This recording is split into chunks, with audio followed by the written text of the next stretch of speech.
আসসালামু আলাইকুম রহমতুল্লাহি ওয়া বারাকাতু।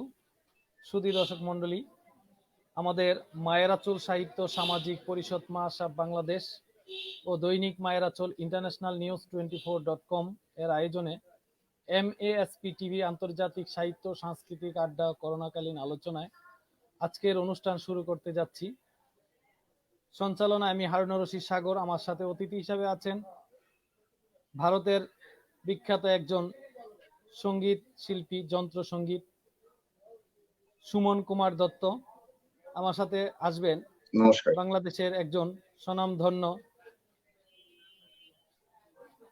কবি, লেখক, সম্পাদক কবি মাহমুদুল হাসান নিজামী। আমার সাথে আসবেন শিশু সাহিত্যিক বদরুল আলম। নেট প্রবলেম থাকার কারণে আমাদের আজকের অনুষ্ঠানে আসতে একটু বিলম্বিত হওয়ায় আমরা আন্তরিকভাবে দুঃখিত প্রকাশ করছি। ইনারাও চেষ্টার পর চেষ্টা করছেন ঢুকার জন্য, নেটের প্রবলেমের কারণে লেট হয়ে যাচ্ছে। আমরা আমাদের নিয়মিত আড্ডা শুরু করতে যাচ্ছি। সুধী দর্শক মণ্ডলী, যদি আমাদের এই অনুষ্ঠান আপনাদের কেমন লাগছে বা খারাপ লাগছে, ভালো লাগছে বা কোনো কিছু জানার ইচ্ছা থাকে, কোনো কিছু শুনতে ইচ্ছা করে, তাহলে আমাদের কমেন্টস বক্সে অবশ্যই আপনাদের মতামত জানাবেন। আমরা আপনাদের মতামতের ভিত্তিতে করার চেষ্টা করব। দর্শক মণ্ডলী, তাহলে আমরা আর কথা বাড়াবো না, আমরা চলে যাচ্ছি আমাদের নিয়মিত আড্ডায়, MASP টিভি আন্তর্জাতিক লাইভ টক শো অনুষ্ঠানে। আমি প্রথমেই ভারত থেকে আমাদের লাইভে যুক্ত হওয়া সুমন কুমার দত্তকে তার পরিচয়টি দেওয়ার জন্য বিনয়ী আহ্বান করছি। সুমন কুমার দত্ত। ধন্যবাদ দাদা। প্রথমেই আমি মায়েরাচল সাহিত্য পরিষদের আপনাকে এবং সমস্ত কর্তৃপক্ষকে আমার আন্তরিক শুভেচ্ছা, অভিনন্দন এবং কৃতজ্ঞতা জানাই যে আপনারা আমাকে আহ্বান করেছেন, এবং সত্যি আন্তরিকভাবে আপনাদের এই আহ্বানে আমি আসতে পেরে নিজেকে ধন্য মনে করছি। অনেক ছোটবেলা থেকে আমি এই যন্ত্রটি শিখতে শুরু করেছিলাম।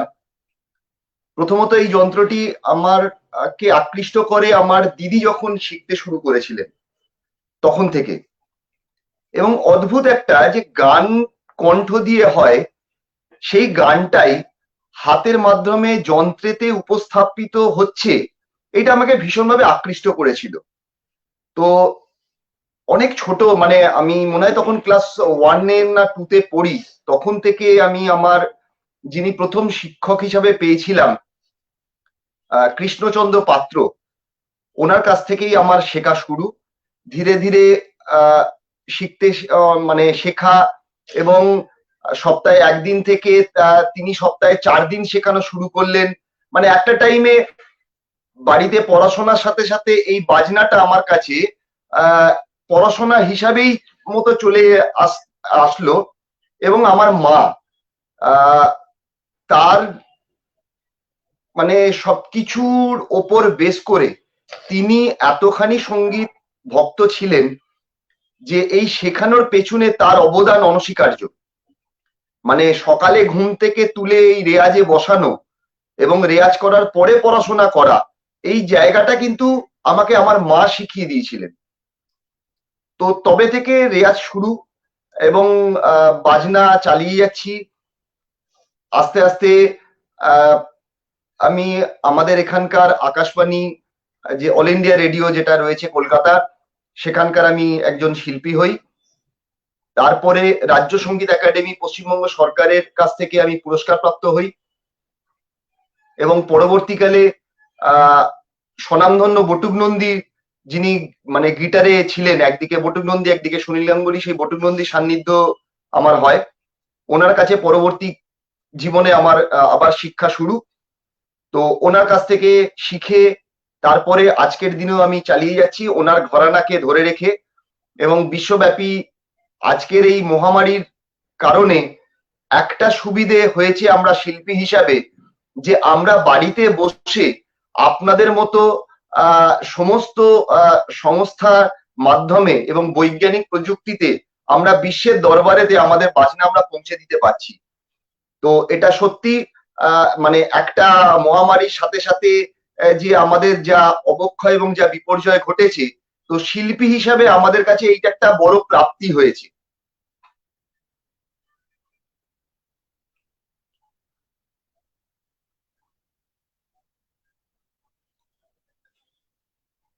কেননা একসাথে সমস্ত বিশ্বের লোকের কাছে আপনাদের এরকম ডিজিটালাইজড প্ল্যাটফর্মে আমরা আমাদের বাজনা, আমাদের যারা গান করেন, যারা এরকম ভাবে যারা সাহিত্যের সাথেও যুক্ত আছেন, প্রত্যেকে তারা বিশ্বের দরবারে দর্শকের কাছে মনোরঞ্জন মানে জ্ঞাপন করতে পারছে।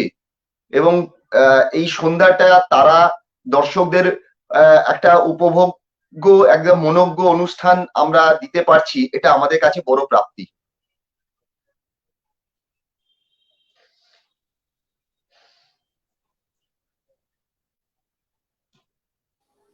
জি, অনেক ধন্যবাদ দাদা, অনেক সুন্দর করে আপনার পরিচয়টি দিয়েছেন। আমাদের আরো যারা অতিথি হিসাবে আসছেন, খুব চেষ্টা চলছে, কিন্তু এখন পর্যন্ত তারা ঢুকতে পারছে না নেট সমস্যা থাকার কারণে। তার জন্য আমরা আন্তরিকভাবে একদমই, এটা তো দর্শক মন্ডলী, আমাদের অতিথিরা ঢুকলে আপনাদের সামনে আবার পরিচয় করিয়ে দিব। এখন আমরা আমাদের মূল আলোচনা পর্বে চলে যাচ্ছি।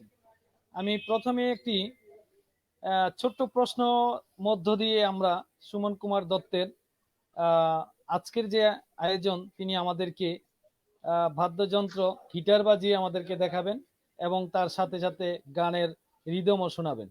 তো আমরা প্রথমে, যেহেতু আমাদের করোনাকালীন আলোচনা, তো সেই সুবাদে আমি সুমন দত্তের কাছে জানতে চাইব, করোনাকালীন সময়ে ভারতের পরিস্থিতি এবং আপনাদের মতো শিল্পীদের কি অবস্থা হয়েছিল এবং এই পর্যন্ত কিভাবে চলছে, আপনার অভিজ্ঞতার মধ্য দিয়ে একটু আলোচনা করে দর্শকদের একটু বলার জন্য অনুরোধ করছি। দেখুন, সারা বিশ্বের মতো আমাদেরও ভারতের করোনাকালীন পরিস্থিতি সত্যি দুর্বিষহ জায়গায় গেছিল। মার্চ এপ্রিল মাসে যখন যে জায়গাটি সবাইয়ের দরকার ছিল বাড়িতে থেকে এটাকে মোকাবিলা করার, কারণটা একটা জায়গায় যে আমরা যারা প্রত্যেকে ভারতবাসী যারা রয়েছেন, এবং আমার মনে হয় বিশ্বব্যাপীতেও একই ব্যাপার, যে আমরা প্রথমে বুঝতে পারিনি যে এই করোনা জিনিসটা কি, এই ভাইরাসটা কতখানি আমাদের ক্ষতিগ্রস্ত করতে পারে। এবং সেই দুর্বিষহটা দেখার পরে সত্যি মানুষ কিন্তু ভীত সন্ত্রস্ত হয়ে গেছে আজকের জায়গায়। আর আমরা শিল্পীরা যারা রয়েছি, আমরা মার্চ মাস থেকে কিন্তু প্রায় গৃহবন্দী, আমাদের সমস্ত অনুষ্ঠান বন্ধ। ধীরে ধীরে আমরা এই ডিজিটালাইজড প্ল্যাটফর্মকে আমরা বাঁচতে পেরেছি, এর সাথে আমরা ওতপ্রোতভাবে যুক্ত হয়েছি। এখন এটাই আমাদের মানে ঘর, এটাই আমাদের স্টেজ, এটাই আমাদের মঞ্চ হিসাবে আমরা প্রদর্শন করে যাচ্ছি। এর মাধ্যমে এই ছোট্ট বাক্সের মধ্যে থেকে আমরা বিশ্বের দরবারে লোকেদের কাছে আমরা মনোরঞ্জন করার চেষ্টা করে যাচ্ছি। এবং আজকের দিনে দাঁড়িয়ে যে পরিস্থিতি হয়েছিল, আমাদের ভারত সরকার এবং রাজ্য সরকার, সমস্ত রাজ্যের সরকারই একই সাথে তারা মোকাবিলায় নেমেছেন। এবং সেই জায়গাতে দাঁড়িয়ে অনেকটা করোনার যুদ্ধকালীন পরিস্থিতিতে মানুষকে বোঝাতে পেরেছে, মানুষও একই সাথে সহায়তা করেছেন সরকারের সাথে। এবং আস্তে আস্তে আগেকার যে জায়গা, যে পরিস্থিতি ছিল, কিছুটা আমি বলতে পারি, ভালো বলতে পারছি না, কিছুটা উন্নত জায়গায় রয়েছে। কারণ আপনারা জানেন যে আমাদের আমাদের সব থেকে বড় যেটা আমাদের শারদোৎসব দুর্গাপুজো, বাঙালির শ্রেষ্ঠতম পুজো হিসাবে পরিচিত বিশ্বের দরবারে, সেই দুর্গাপুজো আমরা কাটিয়েছি। এবং সেই কাটানোটা ডেফিনেটলি বাড়িতে বসে, এবং প্রত্যেকটা মানুষ তারা না ঠাকুর দেখে না সেরম ভাবে উপভোগ করে তারা বাড়িতে বসে কাটিয়েছেন। আমরা শিল্পীরা কোনো অনুষ্ঠানও করতে পারিনি। তো এবং কারণ এইটা যতক্ষণ না আমরা খুব তাড়াতাড়ি আমরা এই করোনার সাথে মোকাবিলায় আমরা সুস্থ জীবনে যতক্ষণ না ফিরতে পারবো, ততক্ষণ মনে হয় আহ, মানে সমস্ত মানুষ তারা কিন্তু নিজেদের কর্মক্ষমতা এবং কর্মস্থলে মনে হয় স্বাভাবিকভাবে ফিরে আসতে পারবেন না। তাই আমরা সবাই চেষ্টা করছি যত শীঘ্র সম্ভব এই করোনাকে মোকাবিলা করে আমরা আবার পুরনো সুস্থ জীবন যেরকম ভাবে আমরা করেছিলাম, আমরা যেভাবে মঞ্চে আমরা প্রোগ্রাম করতাম, এবং এছাড়াও যারা মানুষজন, যারা দর্শক মন্ডলী, তারা এসে মঞ্চে সেই শোভা দর্শন করতেন, আমাদের অনুষ্ঠান দেখতেন, আমরা সেই জায়গাতে ফেরার লেভেলে আপ্রাণ ভাবে কাঁধে কাঁধ মিলিয়ে সরকারের সাথে আমরা করে চলেছি।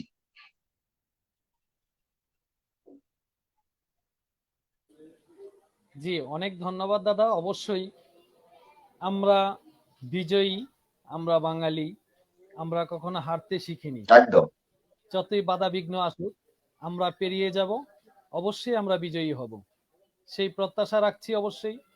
এবং আপনার সুন্দর অভিজ্ঞতার আলোক থেকে যে অবস্থান আমাদেরকে জানালেন ভারত সম্বন্ধে, আমরা অবগত হলাম। আপনাকে অনেক ধন্যবাদ এবং শুভকামনা। তো দাদা, আপনার কাছে আমরা একটু, যেহেতু আমাদের অন্য অতিথিরা আসতে একটু লেট হচ্ছে, তার জন্য আপনাকেই নিয়ে আমি অনুষ্ঠান চালিয়ে যাচ্ছি। একাধারে যদি হয়তো আলোচনা, তারপর আপনার সঙ্গীত, একটু বিরক্ত বোধ করবেন না আশা করছি। দর্শকরা আপনারাও না দেখেছেন না না না না ভারতের অতিথি, তিনি অনেক গুণে গুণান্বিত একজন ব্যক্তি। তো তিনি আমাদের সাথে যুক্ত হয়েছেন। এখন আপনাদেরকে তার যন্ত্র সঙ্গীত দিয়ে, যন্ত্র বাজিয়ে আপনাদেরকে বিভিন্ন গান শোনাবেন আশা করছি। জি দাদা, আপনার কাছে আমি আমরা প্রথমেই প্রথমে একটি সঙ্গীত শুনতে চাই, যন্ত্র সঙ্গীত। ঠিক আছে? আচ্ছা, প্রথমে আমি অনুষ্ঠান শুরু করছি আমার বাজনা দিয়ে। আমাদের এখানের একটি সিনেমা হয়েছিল এবং যেটা বাংলাদেশেও খুব চলেছিল, গুরু দক্ষিণা, এবং কিশোর কুমারের একটি গান দিয়ে আমি অনুষ্ঠান শুরু করছি। তো আশা করি আপনাদের ভালো লাগবে। গানটি ভীষণ ভালো, এ আমার গুরু দক্ষিণা।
আমি একটু বলে নেই, সেই আমাদের মাঝে অতিথি হিসাবে উপস্থিত হয়েছেন বাংলাদেশের সুদূর কুমিল্লা থেকে ডাক্তার শাহ আলম।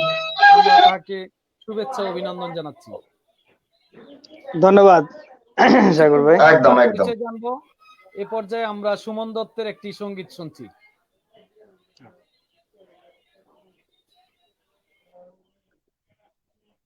ঠিক আছে দাদা, শুরু করছি আবার।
ধন্যবাদ।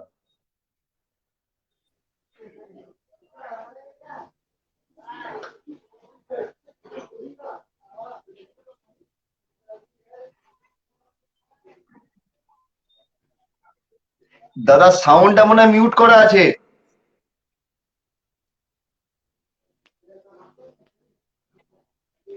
সাগরদা আপনার সাউন্ডটা মনে হয় মিউট করা। সাউন্ডটা দিয়ে দেন।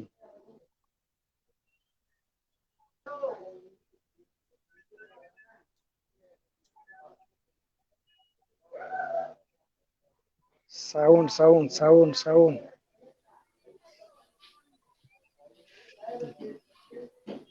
বলছিলাম অনেক চমৎকার হয়েছে দাদা। আসলে এই গুরু দক্ষিণা বা গানের শুরুতে যে একটি সঙ্গীত বাজানো হয়ে থাকে, সেটা যারা গান চর্চা করেন বা যারা সঙ্গীত চর্চা করেন, যারা যন্ত্র সঙ্গীত চর্চা করেন, তারাই বুঝে থাকেন। এখন হয়তো দেখতে দেখতে শুনতে শুনতে আমাদের দর্শকরা অনেক বুঝে গেছেন, জেনে গেছেন। তো এই শুরুতে যে দক্ষিণাটা, এটা হলো আমরা যারা গান করি বা করেন, গুরুর স্মরণে বা ওস্তাদের স্মরণে বা মহান সৃষ্টিকর্তার স্মরণে আমরা কিছু একটা গান করে থাকে, সে যন্ত্র দিয়ে হোক বা কণ্ঠ দিয়ে হোক। তো চমৎকার হয়েছে, একদম। ভালো লেগেছে। আপনাকে অনেক ধন্যবাদ, অনেক শুভকামনা রইল। ধন্যবাদ। তো এ পর্যায়ে আমি আমাদের আরেকজন অতিথি আমাদের মাঝে উপস্থিত হয়েছেন, ডাক্তার শাহ আলম। আমি তার পরিচয়টা নিয়ে তারপর আবার আপনার কাছে চলে আসবো দাদা, আপনার আর আরেকটা সুন্দর একদম। মানে কি বলে এটাকে, মৌলিক যে সঙ্গীত সেটা শোনার জন্য। আমি প্রথমে আমাদের আজকের আরেক অতিথি ডাক্তার শাহ আলম, উনি কুমিল্লা থেকে এসেছেন, আমাদের ঢাকার থেকে একটু মোটামুটি দূরেরই। তো তিনি আরেকদিন আমার ইনভাইটেশন ছিলেন, আজকের মতো নেট প্রবলেম থাকার কারণে সেদিন তিনি থাকতে পারেননি। তার জন্য আজকে আমাদের আরো অতিথিরা যারা থাকার কথা ছিল তারা খুব চেষ্টা করছে, এখন পর্যন্ত চেষ্টা চালিয়ে যাচ্ছে, এখন পর্যন্ত ঢুকতে পারছে না। দুঃখিত, সেজন্য আমি ডাক্তার শাহ আলমকে ইনভাইট করেছি। আজকে 4 জন আমরা আলোচনায় থাকব। আমি প্রথমেই ডাক্তার শাহ আলমকে তার পরিচয়টা দেওয়ার জন্য অনুরোধ করছি, পরে মৌলিক আলোচনায় চলে যাব। ধন্যবাদ। ধন্যবাদ সাগর ভাই, আপনাকে অনেক ধন্যবাদ। আসলে আমি বরাবর প্রায় সময় আমি সাগর ভাইয়ের ইনভাইট পেয়ে থাকি এমএসপি টিভির লাইভটা আমি অত্যন্ত পছন্দ করি এবং আমার ভালো লাগে, যেহেতু মৌলিক এবং ইম্পর্টেন্ট বিষয়গুলো নিয়ে আলোচনা হয় এখানে। আরেকটা সবচেয়ে মজার ব্যাপার হলো, যেটা কখনো হয়ে ওঠে না, বিশেষ বিশেষ কিছু স্পেশাল ব্যক্তিদেরকে যাদের কাছে সময় পাওয়া যায় না তাদেরকে ফাইন্ড আউট করে ইনভাইট করে সাগর ভাই একসাথে রাখার চেষ্টা করে। তা আমি ওনার সেই 22 যুগের বন্ধু বলা চলে। সাগর ভাইয়ের সাথে দীর্ঘদিনই আমার পরিচিতি এবং ওনার লেখনী এবং বিভিন্ন প্র্যাকটিস গুলা অনেক সাইডেই ওনার হাত আছে, যেগুলা এখন সে অ্যাক্টিভ রাখছে সব অত্যন্ত গুরুত্বের সাথে। এটা আমার কাছে খুব ভালো লাগে যে একটা মানুষ কোন একটা ব্যাপারকে যদি খুব প্রাধান্য দেয় এবং গুরুত্ব দেয়, সে ফ্যামিলির চাইতো তার এই সাংস্কৃতিক কাজগুলোর প্রতি অত্যন্ত গুরুত্ব দিয়ে কাজ করে যাচ্ছে। তো সে অলরেডি সাইন করার পথে এবং করে ফেলছে, দোয়া রইল অনেক। তো অনেক ভালো লাগে, অনেক সময় নেটের প্রবলেমের কারণে অ্যাড হইতে পারি না। তো আমার পরিচয়টা বলবো যে আমি মোহাম্মদ শাহ আলম, চিকিৎসা সেবা দিয়ে আসছি যতটুকু সম্ভব আমি আমার যোগ্যতা অনুসারে। আর মাঝে মাঝে একটু লেখালেখির চেষ্টা করি, আসলে ভালো লাগে। আর আমি দেখি যে ইন্ডিয়ার সাথে এতটা পরিচিতি সাগর ভাইয়ের, যে অনেকদেরকে ইনভাইট করে যারা অনেক সিনিয়র পার্সন এবং অনেক বিজ্ঞ সুপরিচিত। হম অনেক অনেক ভালো লাগে। আমি 2-3 দিন লাইভে এসে দেখলাম যে অনেককে প্রেজেন্ট করছে।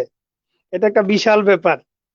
আমাদের ফ্রেন্ড সার্কেলের মধ্যে সাগর ভাইয়ের এতটুকু মানে আহ বিস্তার সে কিভাবে এই সময়ের মধ্যে করছে, মাঝে মাঝে আমি একটু অবাক হই। অভিনন্দন জানাই এবং দোয়া ও শুভ কামনা রইল যাতে ইচ্ছা এবং টার্গেট গুলো রিচ করতে পারেন। ধন্যবাদ, ভালো থাকবেন। আর সুমন কুমার দত্ত দাদার মিউজিকটা অনেক পুরনো এবং অনেক মধুর, যেটা কখনো ভোলার মতো না। এই গুরু দক্ষিণার এই মিউজিকটা অনেক ভালো ধন্যবাদ দাদা। লাগলো। ধন্যবাদ আপনাকে, ভালো থাকবেন ইনশাআল্লাহ। জি, আপনাকে অনেক ধন্যবাদ। প্রিয় ব্যক্তি, ভালোবাসার মানুষ ডাক্তার শাহ আলম।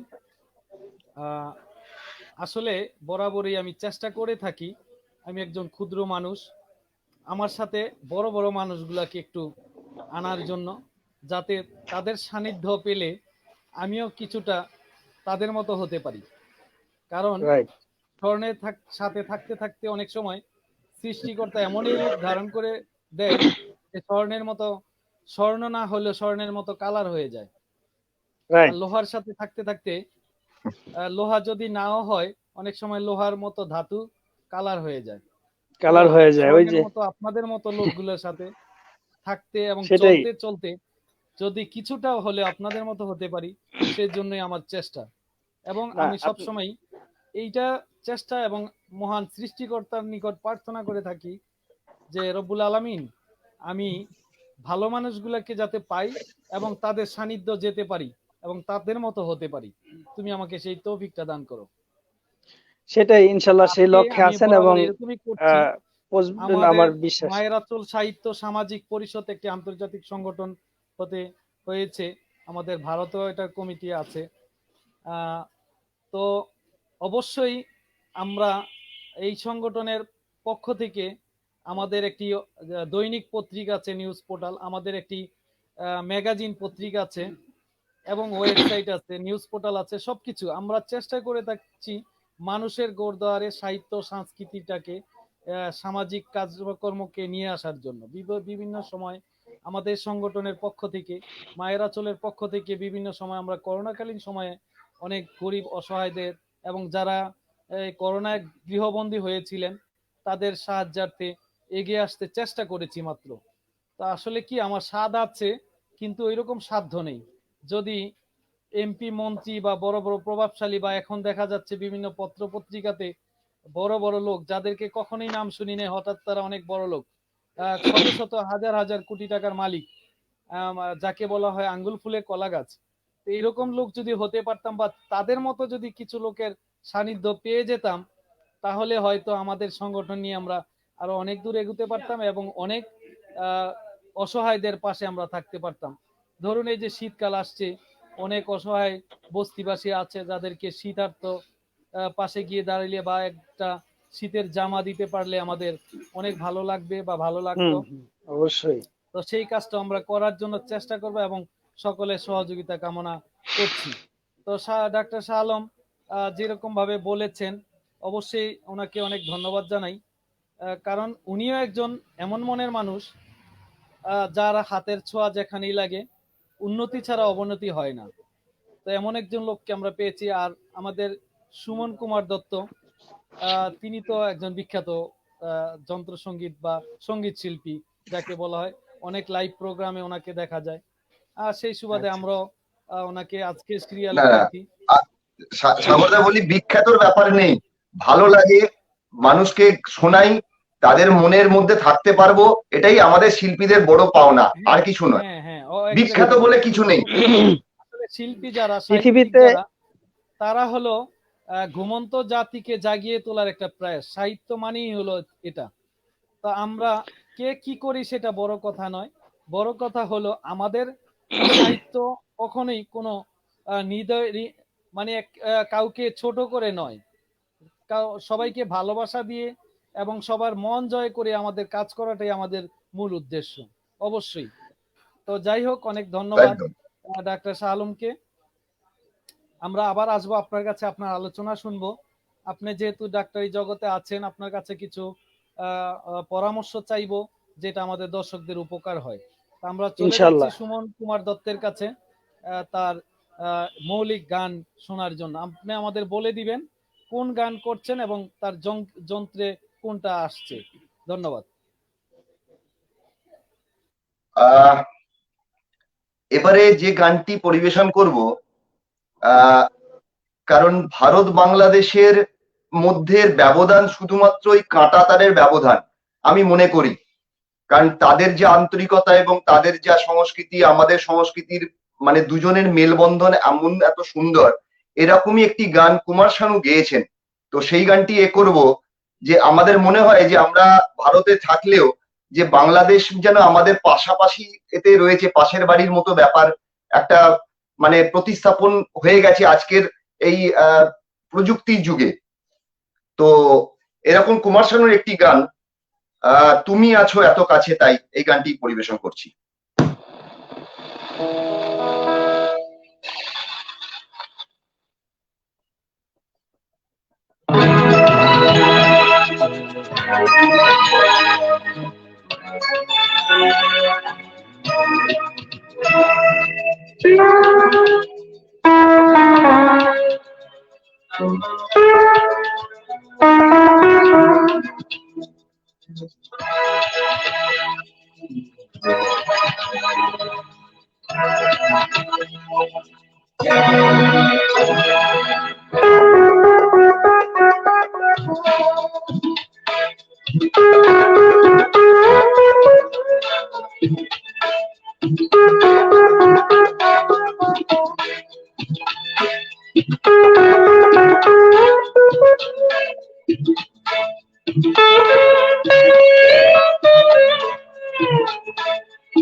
ধন্যবাদ।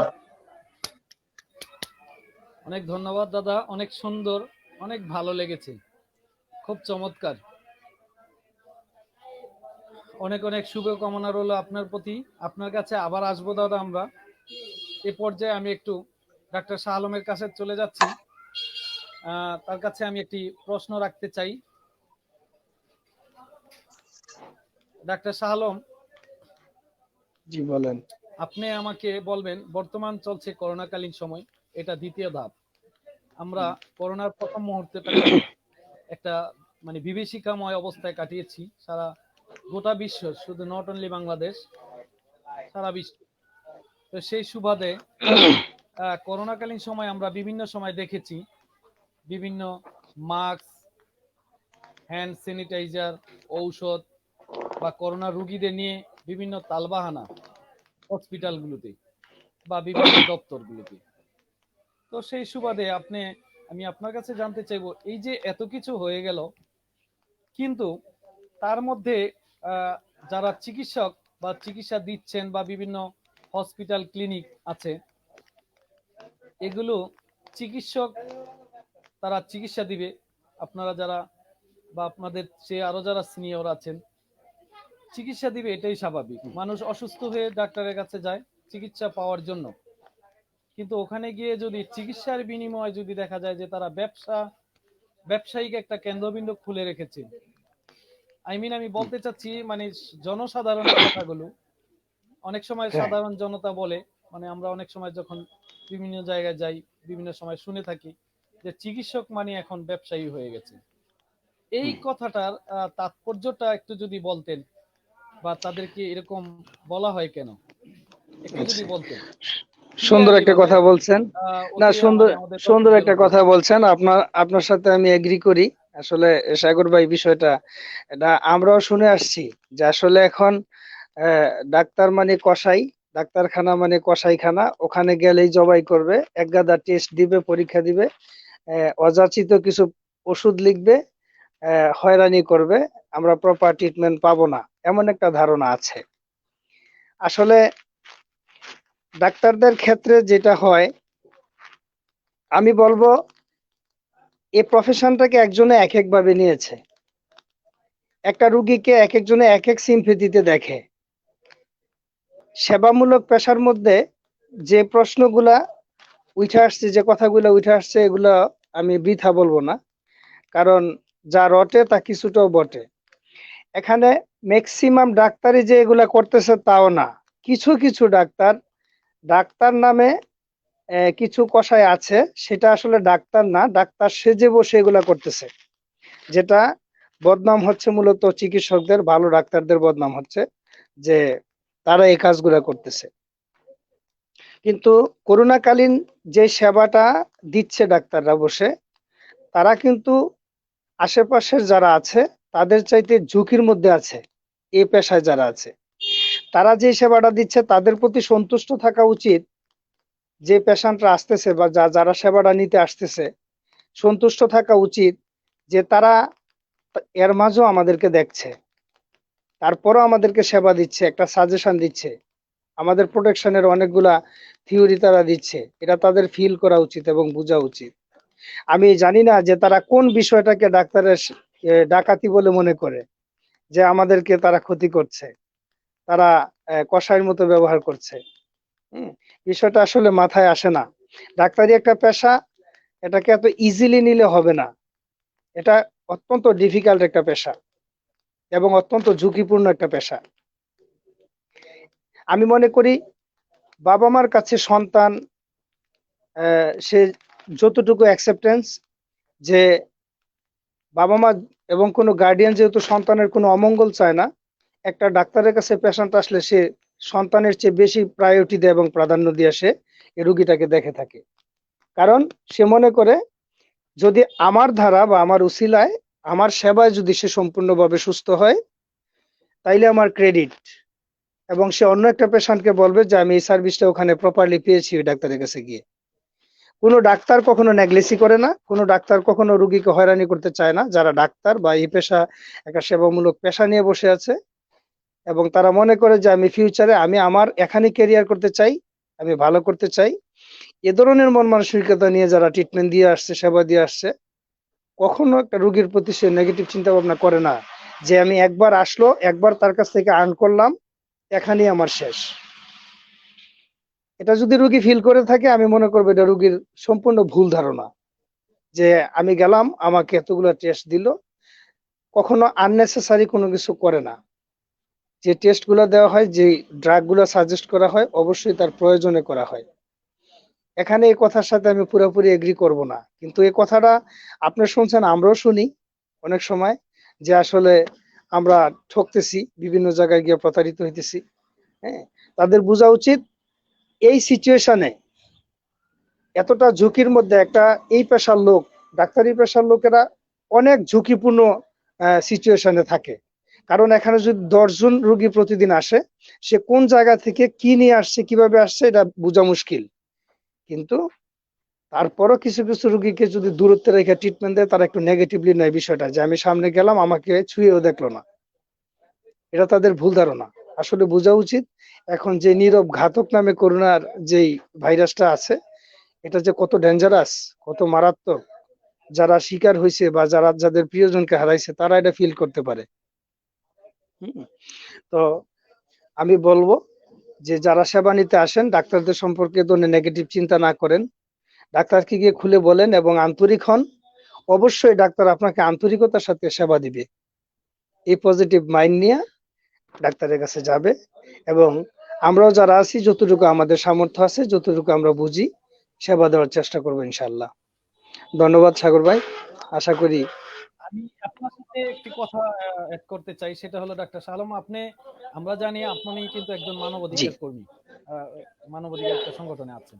তো শুধুমাত্র একজন চিকিৎসা বা মানে ডাক্তার হলেই যে সবকিছু শেষ হয়ে যায় তা না, কিন্তু না না। জনগণের অধিকার নিয়ে একটু কথা বলতে হবে।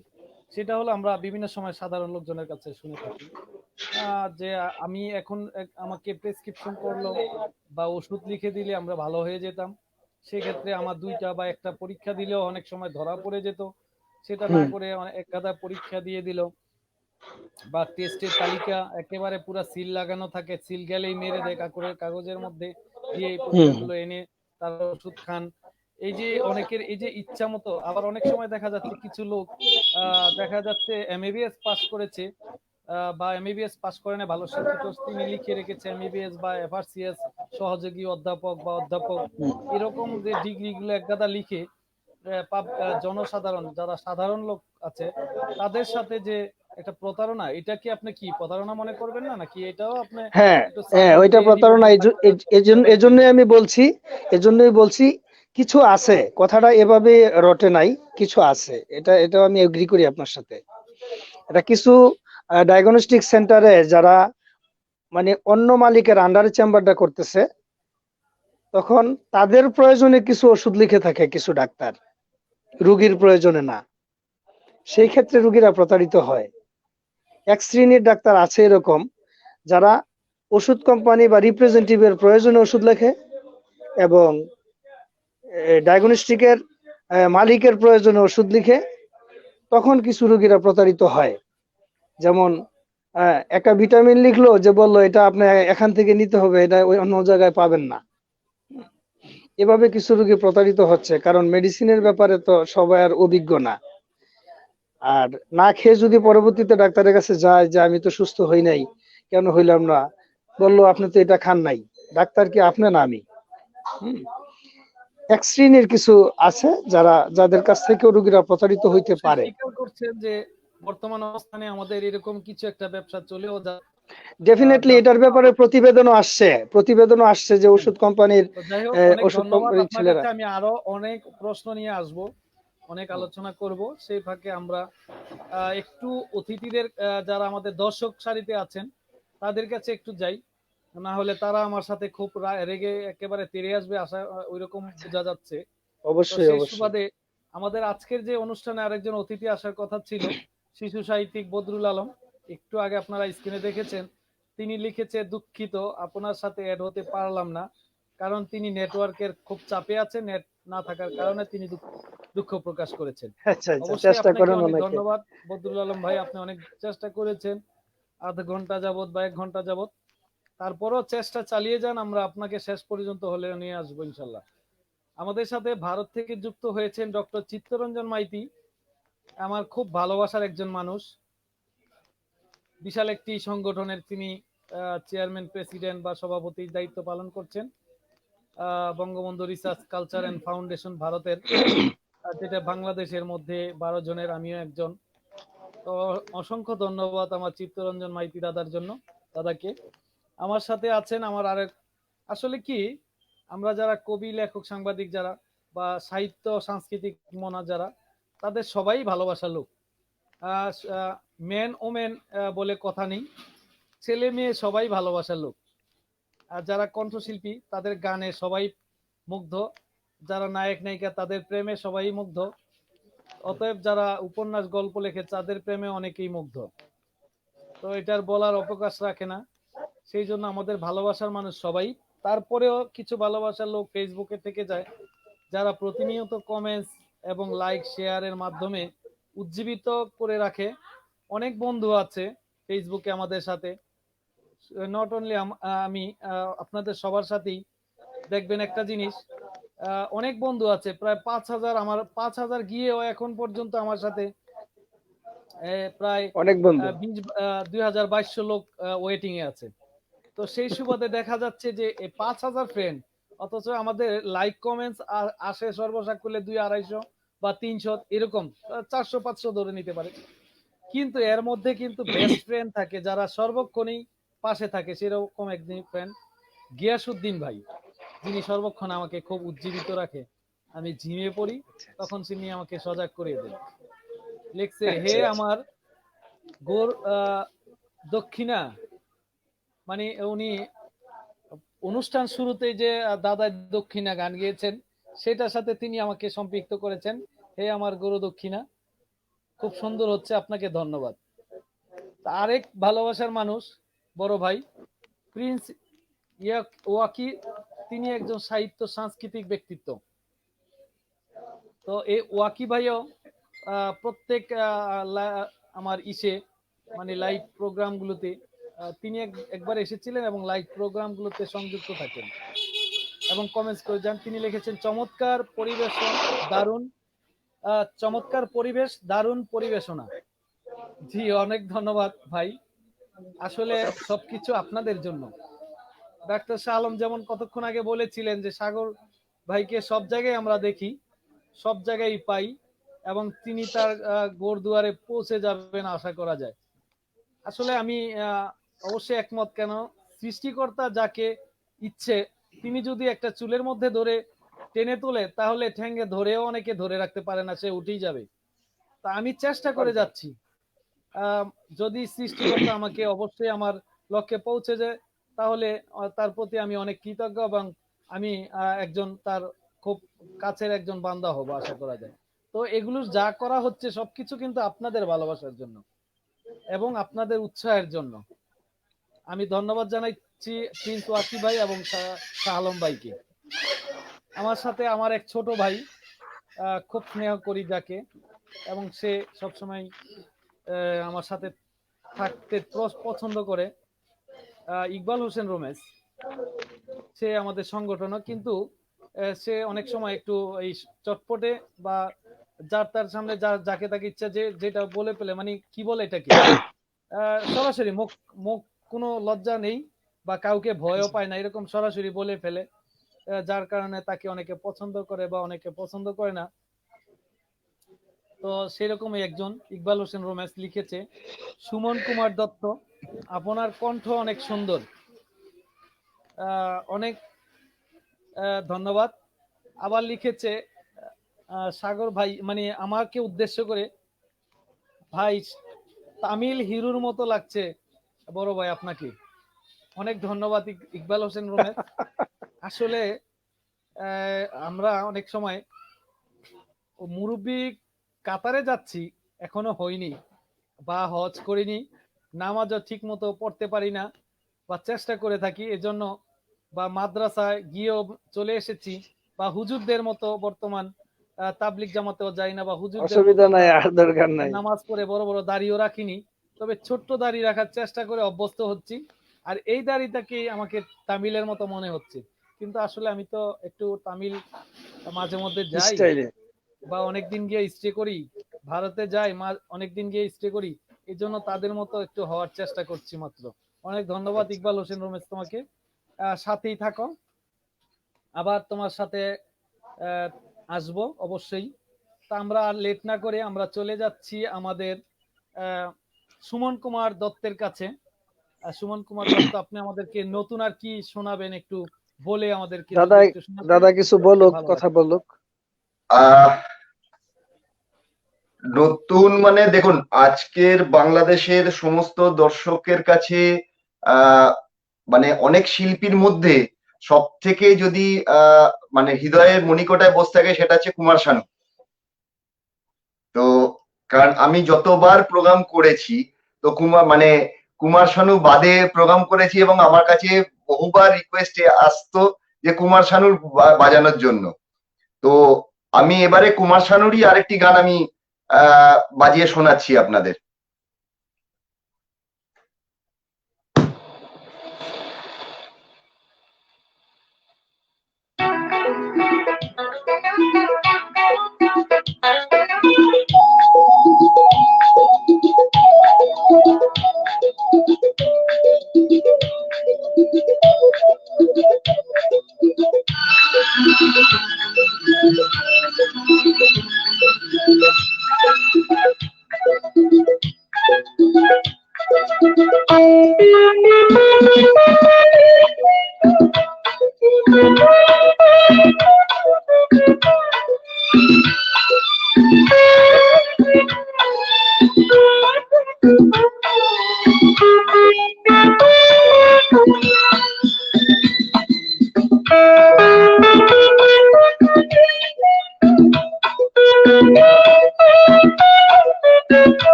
ধন্যবাদ দাদা।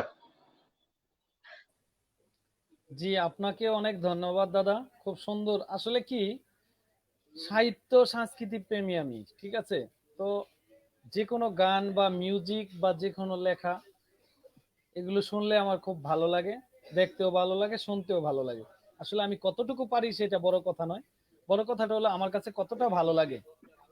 তবে অন্যদের যে মূল্যায়ন করতে জানে সে অবশ্যই একদিন একদিন মূল্যায়িত হবে, এটা বিশ্বাস না, আছে। আজকের আপনি যে ডাক্তারবাবু গানটা রয়েছেন সাথে, এই জায়গায় একটা বলি যে আজকের যে পরিস্থিতিতে সারা বিশ্বের মানুষ যেভাবে মানে দুরারোগ্য এই করোনা ব্যাধিতে আহ, মানে ঘুরপাক খাচ্ছে, সেখানে আমার মনে হয় যে উনি ভালো বলতে পারবেন যে যারা গান গাইছে বা বাজনা বাজাচ্ছে বা যে কোনো সাহিত্য বা এরকম সঙ্গীত চর্চা, মিউজিক থেরাপি আমাদের কিছুটা মানসিক শান্তি দেয়। অবশ্যই অবশ্যই অবশ্যই আমরা করোনার থেকে যদি বাঁচতে চাই বা করোনার থেকে যদি একটু মুক্ত থাকতে চাই, তাহলে অবশ্যই আমরা মাস্ক ব্যবহার করতে হবে এবং পরিষ্কার একদম পরিচ্ছন্ন থাকতে হবে, এটা বাধ্যতামূলক। আর এটার সাথে কিন্তু এটাও একটা কাজ বা এটাও একটা বিষয় যে নিজের মনটাকে প্রফুল্ল রাখা এবং মনটাকে শক্তিশালী করা, সাহস যোগানো, জুগিয়ে রাখা, এটাও কিন্তু করোনা থেকে বাঁচার একটা উপায়। আর সেটা হলো এই সাহিত্য সংস্কৃতিটাকে যদি লালন করে, সংস্কৃতি একদম চর্চা যিনি করবে বা যে গান শুনবে বা নাটকে দেখবে বা নাটক করবে, অভিনয় করবে, এই যে একটা প্রফুল্লতাটা, এটাও কিন্তু আমাদের এই করোনার জন্য একটা কি পন্থা বলা চলে মনে হচ্ছে, বা আমি এটাকে ধরে নিচ্ছি। তো আশা করছি এটা অবশ্যই আমাদের দর্শক যারা আছে তারাও মেনে নিবে বা বিশ্বাস করবে, এবং আমাদের তো সামনে যারা অতিথি হিসাবে আছেন তারাও এটাকে অবশ্যই মানবেন, চেষ্টা করবেন মানার জন্য। না, অবশ্যই হ্যাঁ, বিনোদন হচ্ছে হার্টের খোরাক। ইন্ডিয়াতে বিশেষ করে যে প্রোগ্রামগুলো করা হয় তার মাইন্ড এবং হার্টকে টেনশনলেস রাখার জন্য, হ্যাঁ, অ্যাংজাইটি থেকে দূরে থাকার জন্য এই বিনোদনগুলো করা হয়। বিনোদন মানুষের জীবনে ভেরি এসেনশিয়াল, এটা থাকতে হবে। যদি তার স্ট্রোকের চান্স, তার হার্ট এবং অ্যাংজাইটি এবং সাউন্ড স্লিপের জন্য সে যদি ভালো ঘুমাতে চায়, তার মাইন্ড ফ্রেশ রাখতে চায়, টেনশন মুক্ত থাকতে চায়, নাই, বিনোদনের কোনো বিকল্প নাই। যেমন বিভিন্ন মিরাক্কেল বা বিভিন্ন যে অনুষ্ঠানগুলো করা হয় আনন্দ উল্লাসের, এটা মূলত তার হার্টকে স্ট্রং এবং সে অ্যাংজাইটি ফ্রি থাকার জন্য এই অনুষ্ঠানগুলা করা হয়। আমি অত্যন্ত খুব মনে করি যে আমাদের বাংলাদেশে এগুলো অনেক কম হয়। হ্যাঁ, মানে আরাম আয়েশের চিন্তা বা দুশ্চিন্তা মুক্ত থাকার জন্য, ভালো থাকার জন্য চিন্তাটা আমাদের বাংলাদেশে একটু কমই করা হয়। হ্যাঁ, কিন্তু আপনাদের ইন্ডিয়াতে এই অনুষ্ঠানগুলো তারা খুব গুরুত্বের সাথে করে একদম এবং সেখানে আমি দেখি, হ্যাঁ, গুরুত্বের সাথে করে, সেখানে ছোট থেকে শুরু করে বড়রা পর্যন্ত যে আনন্দটা পায়, এটা তাদের জন্য হার্টের একটা খোরাক। এটা খুব দরকার, বিনোদনের প্রয়োজন আছে জীবনে। তো মিউজিক বা সঙ্গীত যে আনন্দটা মানুষকে দেয়, এই আনন্দ থেকে মানুষ অনেকটা দীর্ঘায়ু হয় এবং সে ভালো থাকে মেন্টালি ভাবে। কোনো কষ্ট হলেই সে একটা কুমার শানুর গান বা জাগজিৎ সিং এর গান বা মান্নাদের একটা গান সে শোনে, যে একদম গানগুলা চির অমর। একদম হ্যাঁ, এই গানগুলা শুনে।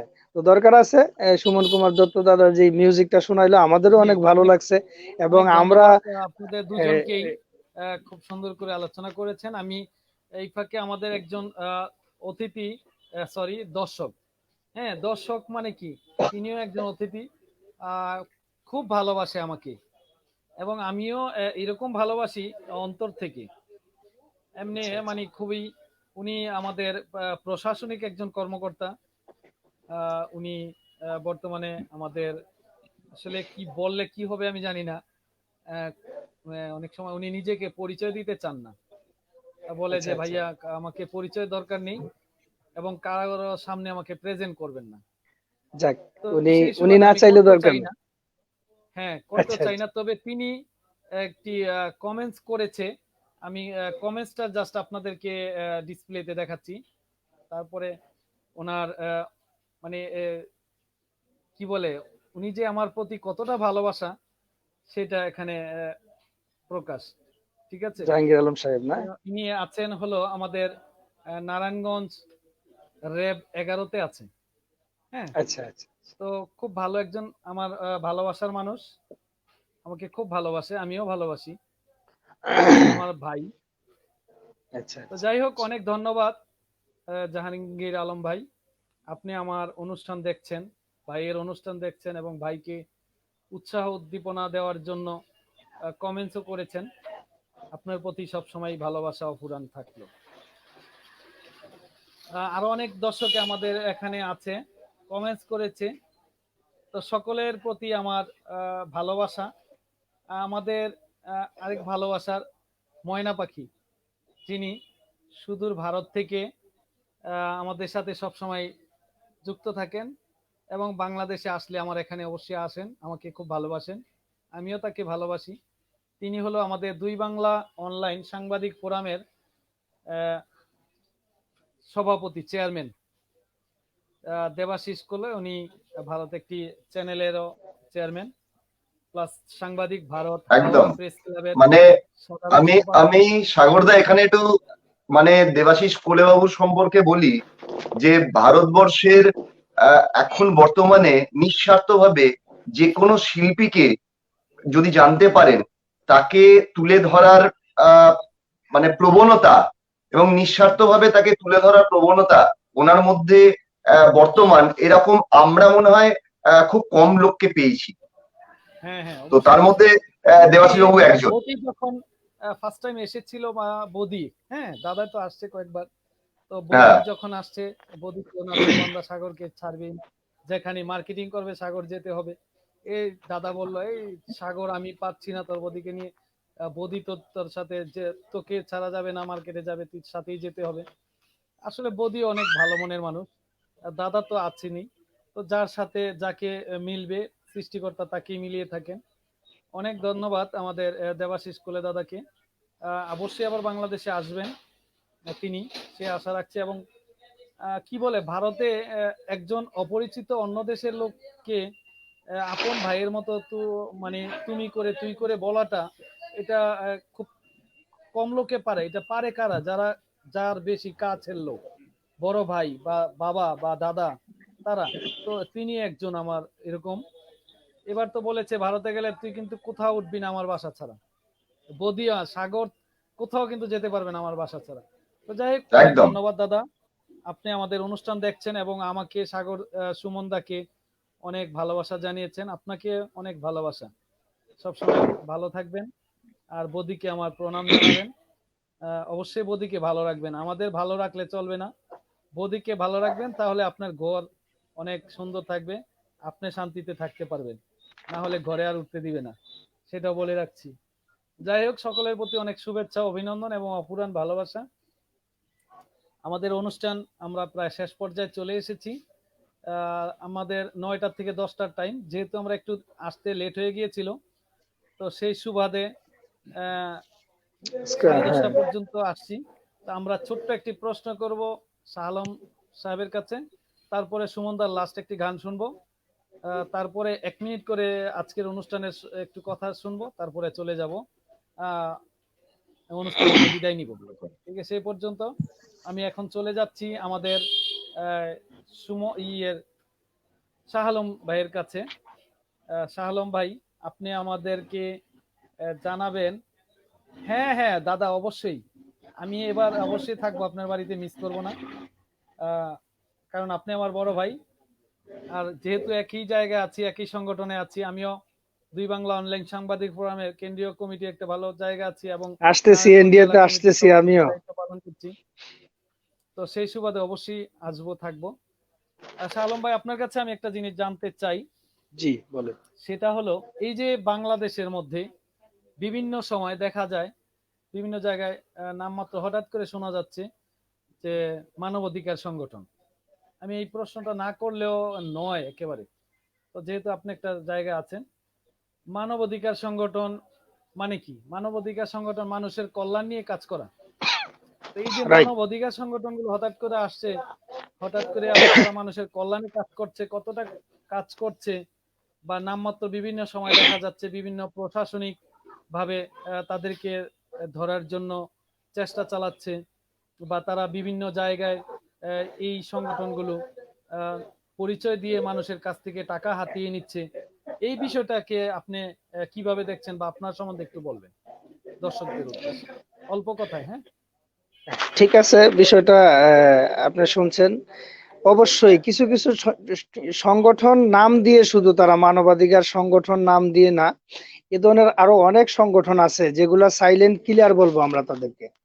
হ্যাঁ, কিছু সংগঠন, ভিত্তিহীন কিছু সংগঠন বাংলাদেশে আছে, যে সংগঠনগুলার কোনো ভিত্তি নাই আসলে, এবং এগুলার কোনো অ্যাক্টিভিটিস বাংলাদেশের দরকারও নাই।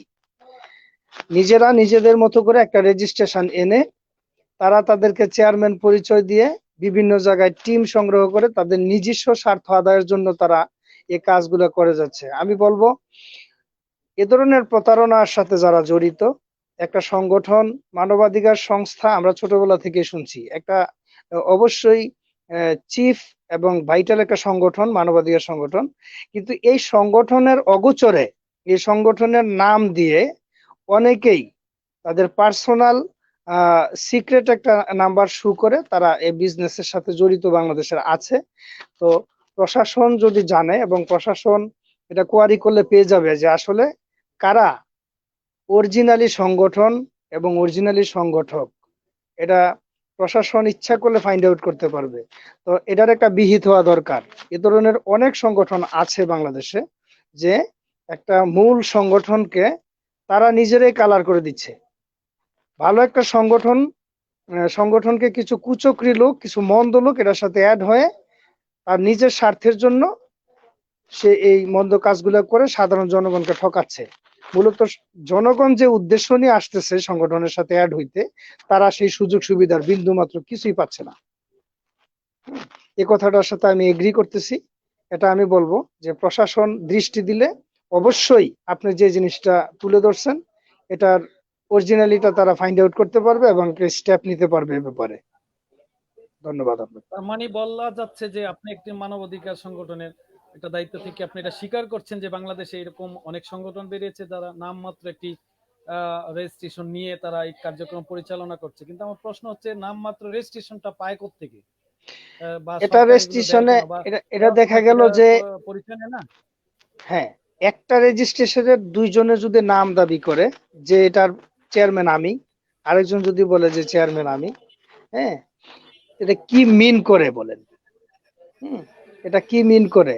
এমন কি দেখা গেল যে তার অ্যাক্টিভিটিসে এই সংগঠনের সাথে সম্পৃক্ত থাকার পরেও সে যদি কোনো একটা কাজ বা কোনো একটা বিপদের সময় যদি বলে যে আমি এই সহযোগিতাটা চাচ্ছি, মানবাধিকার সংগঠনের অর্থ হচ্ছে সে তার অধিকারের ন্যায্য বিচার এবং ন্যায্য সময় প্রশাসনের কাছে এবং তাদের কাছে পাবে, সেটা হবে বিনিময়বিহীন আমি মনে করি। তো সে কোনো সহযোগিতার ক্ষেত্রে বা কোনো কাজের ক্ষেত্রে যদি তাদের কাছে যায় বিপদে পড়ে, তাকে যদি বলা হয় যে তোমাকে এত টাকা দিতে হবে তাইলে এই সংস্থা কাজ করবে, সেখানেই সন্দেহটার জন্ম নেয় যে আসলে মানবাধিকার সংস্থা বা ওই সংস্থা, আমি এখন মানবাধিকার সংস্থার কথা বলতেছি, যে কোনো সংস্থায় যাক, সেটা আসকে যাক বা মানবাধিকার সংস্থায় যাক, এ ধরনের আরো কিছু যে সোশ্যাল ওয়েলফেয়ার মূলক যে কাজগুলো আছে, এই সংস্থার কাছে গেলে যদি তারা টাকা দাবি করে, তখন ওই সন্দেহটার জন্ম নেয়। আমি অবশ্যই এগ্রি করব ধন্যবাদ। যে কিন্তু হ্যাঁ, শাহ আলম সাহেব, আমি আরেকটা কথা বলি, আমরা অনেক সময় দেখে থাকি যারা সামাজিক কাজ করে থাকেন, সাহিত্যিক কাজ করে থাকেন, মানবাধিকার কাজ করে থাকেন, সত্যিকার অর্থে যারা কাজ করেন, তো সেই ক্ষেত্রে আপনি ধরেন আপনার সমাজের মধ্যে কিছু গরিব অসহায়দের আপনি একটু সহযোগিতা করবেন, কিন্তু বিত্তশালী যারা আছেন তাদের কাছে গেলে তো তারা কখনোই একটা কি বলে ডোনেট বা একটা সহযোগিতা হাত বাড়িয়ে দিতে চান না। কিন্তু বিভিন্ন রাজনৈতিক সংগঠনগুলো বা রাজনৈতিক কর্মকাণ্ডে যখন যাওয়া হয় তাদের কাছ থেকে ইউজ পরিমাণ টাকা পাওয়া যায়।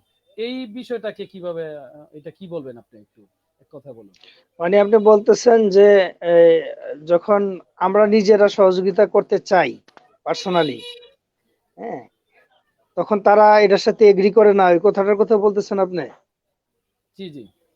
হুম, আসলে এই কথাটা বলবো যে কেউ তো কারো ভালো চায় না।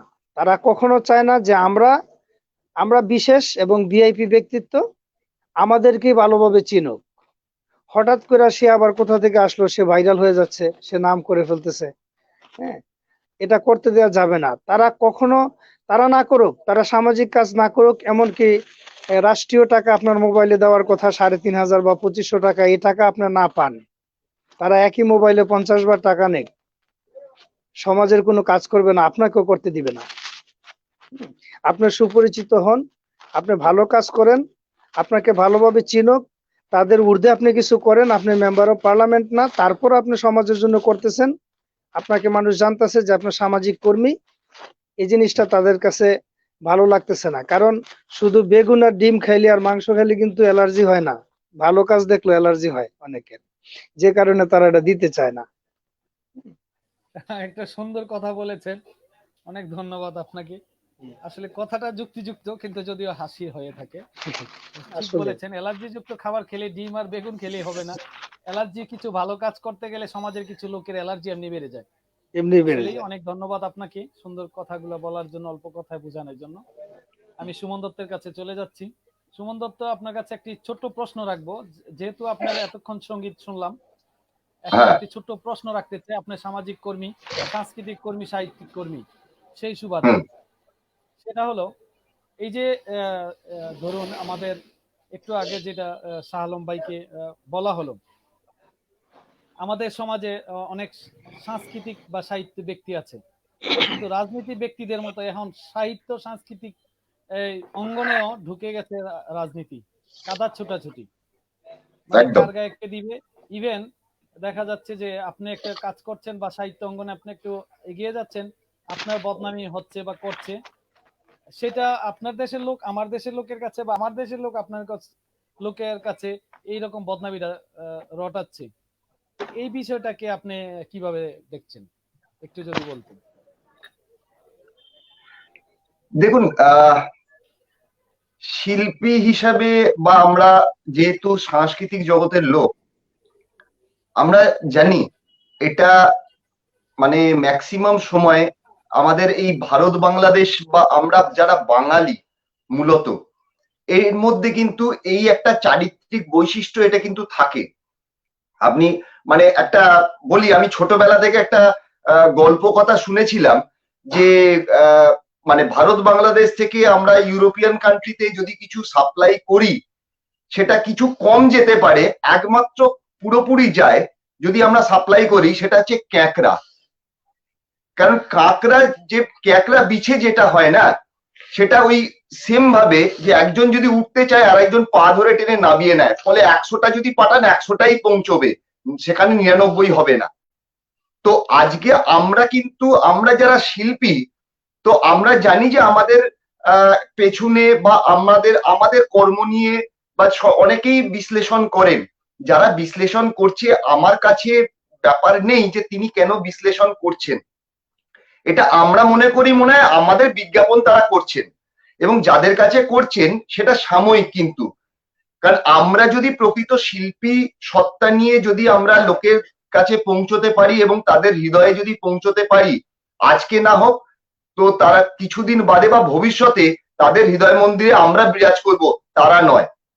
তাই যাদেরকে বোঝাচ্ছেন বা যাদেরকে বলছেন, তারা হয়তো সেই সাময়িক ভাবে সে আমাদের থেকে বিরত থাকতে পারেন, কিন্তু পরবর্তীকালে তারা কিন্তু নিজেরাই রিয়েলাইজ করবেন, তারা করে তারা কিন্তু আসবেন। কারণ আমরা আমাদের পথে চলি, আমরা কিন্তু কে কি বললো তার পেছনে আমরা দৌড়বো না, যে মানে কাকে কান কেটে নিয়ে গেছে বলে আমি সেই কাকের পেছনে দৌড়ে যাব নিজের কান না দেখে। আমাদের হাতে অত সময় নেই, কারণ আমরা এই সাধনাটা করছি, এই সাধনাটা নিয়ে থাকবো, এবং এইটাই আমরা লোকের কাছে আমরা প্রচার করব, লোককে আমরা শোনাবো, লোকের হৃদয় মন্দিরে আমরা বিরাজ করব। এটাই আমাদের ব্রত, আমাদের নীতি। তাই কে কি করলো আমাদের দেখার মনে হয় সময় নেই আর। তাই এটা আমাদের কানে আসে, আমরা শুনিও মাঝে মধ্যে। হ্যাঁ, সত্যি মন বলে একটা পদার্থ আমাদের রয়েছে, ডেফিনেটলি মাঝে মধ্যে আমাদেরও খারাপ লাগে, কারণ শিল্পীদেরও হৃদয় কাঁদে, কিন্তু সেই কান্নাটা কিন্তু আমাদের মুখে প্রকাশ করা যায় না। তো আমরাও লোকের কিছু মানে চারিত্রিক বৈশিষ্ট্যতে আমরাও অনেক সময় ব্যথিত হই, ঠিক কথা। কিন্তু আমার মনে হয় যে আমরা যদি ঠিক পথে থাকি, তাহলে আমাদের চালিত কেউ করতে পারবে না, তিনি আবার আমাদের লাইনেই আসবেন পরে। তো সাময়িক ব্যাপারটা সবসময় থাকে, সেটা চলার পথে সবসময় একটা রাস্তা হাঁটতে গেলে সেখানে গর্ত থাকবে, সেখানে আবার মসৃণ রাস্তাও থাকবে, সেখানে তেলও পড়ে থাকবে। তাই আমরা রাস্তা যখন হাঁটবো, আমরা নিজেদের মতো দেখে রাস্তায় যদি হাঁটি যে কোথায় কি পড়ে রয়েছে, সেটাকে পাশ কাটিয়ে যাওয়াটাই মনে হয় ভালো। এবং আমরা যারা শিল্পী তারা সেটাই করি এখনো অব্দি।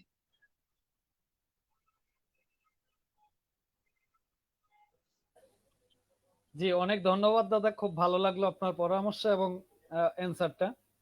আসলে এই যে অ্যান্সারটা দিয়েছেন এটার মধ্যে অনেক পরামর্শ এসেছে এবং আশা করছি এটা সকলের উপকারে আসবে। আসলে কে কি বললো এগুলো দেখার বিষয় না, আমি সামনের দিকে এগুচ্ছি, এটা এগিয়ে যাব। একদম পিছনে আমাকে টানার জন্য তো অবশ্যই চেষ্টা, কিছু লোক বসেই থাকবে যারা জীবনে কিছু করতে পারে না বা নিজে করার কোনো ক্ষমতা নেই, সে অন্যেরটা দেখলে একটু হিংসা হবেই, এটাই স্বাভাবিক। আর এরাই আর মূলত দেখুন, রিউমার ছড়া। একটা একটা ঘটনা হচ্ছে, একটা যদি আপনি কোথাও দৌড় প্রতিযোগিতায় যান আর সেখানে যদি আপনার সাথে প্রতিযোগী না থাকে, তাহলে আপনার সেই দৌড়ানোর মাহাত্ম্যটা কোথায়? স্যার হ্যাঁ, আপনি অবশ্যই। আপনার লক্ষ্যে দৌড়চ্ছেন এবং সেখানে তারা প্রতিযোগী আমাদের, তো প্রতিযোগীকে পেছনে ফেলে আমাদের এগিয়ে যেতে হবে, এটাই আমাদের লক্ষ্য। জি অবশ্যই। রাইট। কারণ খোলা মাঠে যদি কাউকে বল দিয়ে দেওয়া হয় আর সে নিজে যদি একা একা বল খেলে, একদম তাইলে ওই খেলার কোনো মজা মজা নেই। নেই। অবশ্যই অবশ্যই অবশ্যই, অনেক ধন্যবাদ দাদা আপনাকে। এই প্রশ্নটা করেছি ভাই। এটা একটা অভিজ্ঞতার আলোক থেকে, মাত্র গত 2 দিন হলো এটা ঘটে গেছে। যার সে হয়তো আশা করছি যে করেছে বা যার কাছে করেছে তারা উভয়ই হয়তো আমাদের এই আলোচনাটা দেখতে পারেন অথবা শুনেও থাকতে পারেন। যদি দেখে থাকেন তাহলে অবশ্যই আমি তাকে অ্যাডভাইস করব, বন্ধু শুধুমাত্র আমি তো কারো পিছনে লাগিনি বা কারো রিউমার ছড়াই না, অযথা আমার পিছনে লেগে বা আমাকে দোষারোপ করে কোনো লাভ নেই। আপনি আপনার ওয়েতে চলুন, আমি আমার ওয়েতে চলি এবং এগিয়ে যাই যে কতটুকু এগুতে পারি। আচ্ছা যাই হোক, অনেক ধন্যবাদ। আমরা একদম একেবারে লাইভের শেষ পর্যায়ে চলে এসেছি। আজকে আর কথা বাড়াবো না, আবার কোনো একদিন আবার দেখা হবে, কথা হবে, আবার শুনবো। আপনি কি একদম। লাস্ট টাইম আরেকটা কিছু শোনাতে চাচ্ছেন? ঠিক আছে, লাস্ট কুমার শানুর গান দিয়ে মানে শুরুটা ওরম ভাবেই করেছিলাম, কিশোর কুমার এবং পরবর্তী প্রজন্মে হ্যাঁ, কুমার শানু। তো কুমার শানুর গান দিয়ে আমি শেষ আমি করছি। চলে যাব। হ্যাঁ, আচ্ছা ঠিক আছে, আমরা গান দিয়ে শুরু করেছি, গান দিয়ে শেষ করব। সেই ফাঁকে 1 মিনিট করে দুজনের 2 মিনিট সময় দেওয়া হলো। 1 মিনিটে বলবেন মায়ের আঁচল এবং আজকের অনুষ্ঠানটা বিষয় নিয়ে 1 মিনিট। শাহ আলম সাহেব বলুন আগে। এমএসপি টিভি লাইভের আমি শুরু থেকে দেখতে পাচ্ছি যে যে ইম্পর্টেন্ট বিষয়গুলো নিয়ে আপনি কাজ করতেছেন, এটা সম্পূর্ণ সামাজিক এবং সমাজ কল্যাণমূলক কাজ। এটা কন্টিনিউয়াসলি রাখবেন। সেই সাথে আমি ধন্যবাদ জানাবো আপনাকে যে আপনার এই উদ্দেশ্য তখনই আপনি জায়গায় রিচ করতে পারবেন যদি আপনি ঠিক এইভাবে এটা কন্টিনিউ রাখেন। এটা অত্যন্ত ভালো একটা কাজ। আমি বলবো যে আপনাকে যে যাই বলুক না কেন, আপনি মনে করবেন যখনই আপনি ইস্টাবলিশড হচ্ছেন তখনই আপনি সমালোচনার মধ্যে পড়তেছেন। যে কোনো কাজে নারায়ণগঞ্জের আপনি সবার আগে ছুটে চলেন, আপনি কোনো প্রশাসনের লোকও না, কোনো কিছু না, কিচ্ছু না, যে কোনো প্রবলেমে আপনি চলে যান। এটা অনেকের কাছে মন্দ লাগতে পারে যে আমরা পারি নাই, আপনি এটার জন্য থেমে থাকবেন না, আপনি অবশ্যই আগে যাবেন এবং এভাবে আপনি যাবেন। আমার বিশ্বাস যে নারায়ণগঞ্জে অনেক বিখ্যাত ফেমাস লোকের মধ্যেও কিছু লোক আছে যারা অনেক টাকা পয়সা হলো, তাদেরকে চিনে না, আপনাকে চিনে এখন। এটা অনেকের কাছে খারাপ লাগতে পারে। আপনি আগে যাবেন, যেহেতু কোনো মন্দ কাজ করতেছেন না, আপনি আপনার জায়গায় অটল থাকেন, কোনো সমস্যা নাই, ইনশাল্লাহ করতে থাকেন। আপনার কাজ সম্পূর্ণ কল্যাণমূলক এবং দোয়া থাকবে আপনি আপনার টার্গেট গুলো রিচ করেন। এটা শুভ কামনা করছি। ধন্যবাদ। আমিন। অনেক ধন্যবাদ শালম সাহেব আপনাকে। এবার আমি সুমন দত্ত দাদা, আপনাকে 1 মিনিট সময় দিচ্ছি। 1 মিনিটের মধ্যে আজকের অনুষ্ঠান প্লাস মায়ের আঁচল সম্বন্ধে কিছু বলুন। একদম, মানে মায়ের আঁচল এই সামাজিক কল্যাণমূলক এরকম সাহিত্যের সাংস্কৃতিক অনুষ্ঠান নিয়ে এগিয়ে চলুক, আমার অভিনন্দন, শুভেচ্ছা রইল। এবং এটা ঠিক যে যে কোনো পরিকল্পিতভাবে কোনো এরকম সামাজিক কাজ করতে গেলে বাধা আসবে এবং সেই বাধাটা অতিক্রম করাটাও সম্ভব। এবং বাধা তখনই আপনি মনে করবেন যদি আপনি ঠিক সঠিক পথে থাকেন, তখনই আপনার কাছে বাধা আসবে। তো আশা করি, এবং আপনার ব্যাপ্তি বহুদূর এবং ভারতেও আপনার বহু ব্যক্তি, আমি দেবাশিস কোলেদার কাছ থেকে আমি জানি আপনি ভারতের অনেক জায়গায় আপনি সম্মানিত। এবং এই যে দুই বাংলার মধ্যে যে মেলবন্ধন আপনি ঘটানোর জন্য এত বড় একটা কর্মযজ্ঞে নেমেছেন, এর জন্য আমার আগাম আপনাকে শুভেচ্ছা, অভিনন্দন জানানো রইল। এবং এই মায়ের আঁচল আরো বর্ধিত হোক আমরা আশা করব। আমরা পাশে আছি, যে কোনো সময় দায় দরকারে বলবেন। আমরা শিল্পী হিসাবে আমরা যতখানি সম্ভব আমরা আপনার পাশে থাকবো। এই বলে আমি শেষ করছি। আজকের যে সকল দর্শকরা সঙ্গে ছিলেন, ভবিষ্যতেও তারা থাকুন। আরো সবাইকে বলুন যে এরকম একটা সামাজিক সংগঠনের পাশে থাকার জন্য, এটা আমি আহ্বান করি অন্যান্য দর্শকদেরও। জি জি, অনেক ধন্যবাদ দাদা, অনেক সুন্দর করে বলেছেন। তো ঠিক আছে অবশ্যই আমি সাগর ভাই, সকলের সহযোগিতা এবং ভালোবাসা চাই। মায়ের আঁচল সাহিত্য সামাজিক পরিষদ এটা একটি সামাজিক সংগঠন, সাহিত্য সাংস্কৃতিক সংগঠন। আমাদের মূল মন্ত্রটা হলো আমরা সমাজে অবহেলিত লোকদেরকে একটু সহযোগিতার হাত বাড়িয়ে দিই বিভিন্ন সময়ে, দুর্যোগপূর্ণ সময়ে, এবং যারা সাহিত্য বা সংস্কৃতিতে চর্চা করছেন তাদেরকে একটু সহযোগিতা করে যে যেখান থেকে আছেন আর একটু এগিয়ে সাহিত্য যাতে বই বের করতে পারে, একটা লেখা লিখতে পারে, একটা পত্রিকায় তার লেখা প্রকাশিত হয়, সেই কাজগুলো আমরা করে থাকি সংগঠনের পদ্ধতি। আমরা অবশ্যই আমাদের এই সংগঠনের আমাদের সরকারের পক্ষ থেকে আমরা যাতে একটা ভালো সহযোগিতা পাই সেই চেষ্টা এবং সেই আশা ব্যক্ত করছি। আজকের অনুষ্ঠান এখানে শেষ করছি। আমরা সুমনদার একটি গানের মধ্য দিয়ে চলে যাব। সকলের কাছে আমার একটি বিনয়ী আহ্বান ছোট্ট, মায়ের আঁচল সাহিত্য সামাজিক পরিষদের 19 সাল পর্যন্ত কমিটির মেয়াদ ছিল। সেটা আমাদের প্রধান উপদেষ্টা, যিনি আমাদের সদর উপজেলার ভাইস চেয়ারম্যান, তিনি আমাদের প্রধান উপদেষ্টা এবং আরো অন্যান্য উপদেষ্টাগণ এসে সেদিন এটাকে বিলুপ্ত করে এবং নতুন কমিটি করার জন্য 7 সদস্য একটি কমিটি, আহ্বায়ক কমিটি করে দিয়ে গেছেন। 21 দিনের মধ্যে আমাদের পূর্ণাঙ্গ কমিটি হবে ইনশাল্লাহ। আর যারা আমাদের এই সংগঠনে থাকতে চান অবশ্যই আমার সাথে বা আমার ইনবক্সে যোগাযোগ করবেন, তাদেরকে আমরা রাখবো। সকলের সহযোগিতা নিয়ে আমরা এগোতে চাই, সারা বাংলাদেশ ব্যাপী নয়, সারা বিশ্বব্যাপী। আমার এরকম একটি ইচ্ছা, যেহেতু ভারতের সাথে একটি সম্পর্ক হয়েছে, আমাদের পার্শ্ববর্তী এলাকা। কিছুদিন পরে আমরা করোনা না থাকলে এতদিন আমি নেপাল ভুটানে চলে যেতাম, কারণ ওখান থেকে আমার ইনভাইট লেটার অবশ্যই এসে গেছে। আমার কবি ভাই বন্ধুরা ওখানে আমন্ত্রণ জানিয়েছে, ওখানে যাব। এবং নেপাল থেকে আমার অনুষ্ঠানে সবাই আসবে। আমরা আগামী বছর আমাদের মায়ের আঁচলের 10-12 বছর পূর্তি হবে। আমরা অনুষ্ঠান করব আন্তর্জাতিকভাবে ঢাকাতে। ভারত, বাংলাদেশ, নেপাল, ভুটান, বিভিন্ন দেশের কবিবৃন্দ, সাংবাদিক ভাইয়েরা আসবেন। অবশ্যই সেই আশা ব্যক্ত করে আজকের অনুষ্ঠান এখানে বিদায় নিচ্ছি। সকলে ভালো থাকবেন, সুস্থ থাকবেন। যারা আমাদের এই অনুষ্ঠানে অংশগ্রহণ করতে চান, আমাদের এই অনুষ্ঠানটা চলে সপ্তাহে 2 দিন, শুক্রবার আর রবিবার। তবে আমার কিছু পার্সোনালি সমস্যা থাকার কারণে শুক্রবার বন্ধ রেখে শুধুমাত্র রবিবারে করার চেষ্টা করছি। সকলেই আমাদের যদি অংশগ্রহণ করতে চান আমার মেসেঞ্জারে অথবা আমার মোবাইল নাম্বারে যোগাযোগ করতে পারেন। সকলেই ভালো থাকবেন, সুস্থ থাকবেন। আমি চলে যাচ্ছি সুমনদার আরেকটি শেষ গানের মধ্য দিয়ে আজকের অনুষ্ঠান শেষ হয়ে যাবে। সবাই ভালো থাকবেন, ঠিক আছে, ভালো শুভরাত্রি। থাকবেন ইনশাল্লাহ। আমি চলে যাচ্ছি, শুভরাত্রি। নমস্কার।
ধন্যবাদ। জি, অনেক ধন্যবাদ। অবশ্যই খুব বেশি মনে পড়ছে কুমার শানুকে। চমৎকার একটি গান গেয়েছেন দাদা। অবশ্যই ভালো থাকবেন, সুস্থ থাকবেন। একদম। দুজনের জন্য অনেক শুভকামনা রইল। শুভরাত্রি। আসসালামু ধন্যবাদ, আলাইকুম ওয়া শুভরাত্রি। রাহমাতুল্লাহ। ওকে, ভালো থাকবেন। দর্শকরা ভালো থাকবেন সবাই এবং পার্শ্ববর্তীকেও ভালো রাখার চেষ্টা